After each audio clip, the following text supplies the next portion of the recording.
How you doing?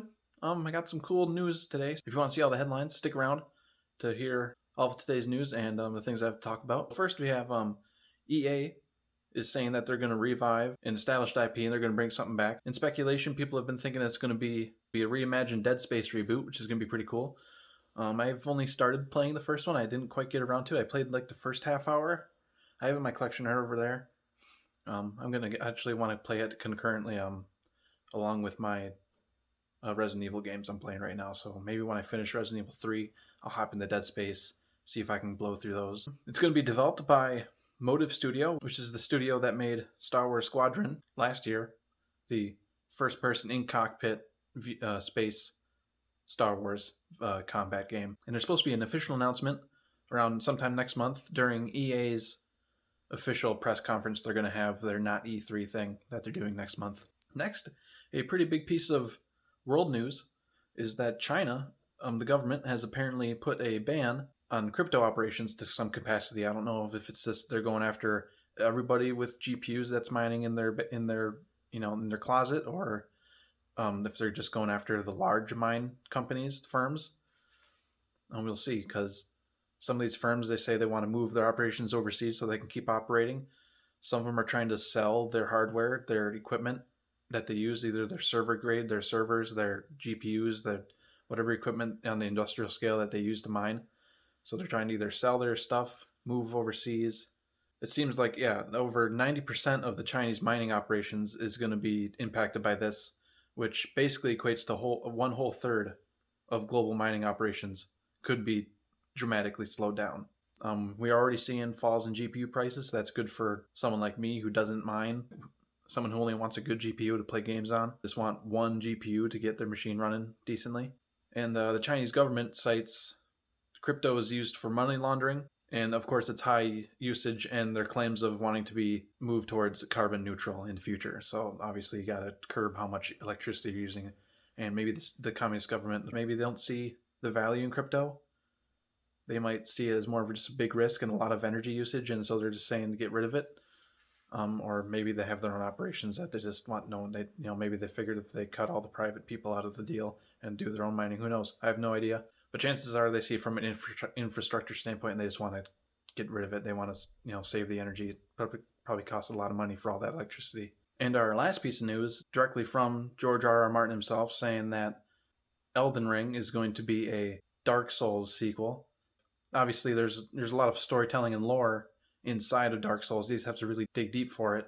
But if you have a writer like George R.R. Martin on your game, you're probably not going to bury all that narrative and all that thematic detail down in item descriptions and short pieces of dialogue and all this really hidden thematical storytelling. So maybe Elden Ring is going to be more of a stronger surface narrative game. Something a little, so far from the modern From Software games have been really story light, and you spend 99% of your time just grinding and playing the game, getting good at it. Maybe Elden Ring is going to be a little more narrative driven. Who knows? We haven't gotten that far yet. It's something interesting to think about. That obviously, if you're going to have someone like George R. R. Martin write your games, you want it to be accessible to the people playing the game. You want to be able to get that story up front in the forefront of the game. So I'm down with that, as long as that you can make those themes tie in with other Dark Souls games. I played a good chunk of the first Dark Souls game. I got kind of stuck and I kind of fell off it, but I got a pretty, I was proud of myself for as far as I gotten. I got a good buddy of mine. He's really good at Dark Souls. I'd probably just love to watch him play sometime. So, but those are my thoughts on that in the news. And this next piece isn't really as news heavy. It's just something I wanted to talk about. Some thoughts I had. Xbox seems like they just have a really strong game plan for the first time in a long time. They're not selling as many consoles as maybe PS5, but they're pretty. It's pretty good for everybody right now. I mean, everybody's selling out of all their hardware, but it seems like, just in kind of my mind, I had this idea of that we're almost like in this second phase, Xbox's grand master plan to take over gaming. Really, I think it could be that powerful. It could be that big of a deal. I'll start from the beginning. Is that phase one would have been like the announcement, the launch of their current consoles, the idea that they're going to have a new game plan for the future, and the launch of Game Pass, which is just an incredible value out of the gate, especially when you have your first month or two for $1.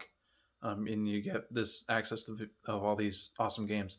I have Game Pass on my PC, and I played Gears 4, 5, and Tactics just all in a line. And I think, it was like I literally spent $1 to do that. So, I mean, I'm not going to call them free games because Game Pass does not give you free games. You have to pay for the service. But for the money I paid at the time, I blew through like 3 AAA games in a relatively short amount of time, and it was an amazing value. And obviously, since then, I played other games on that service too.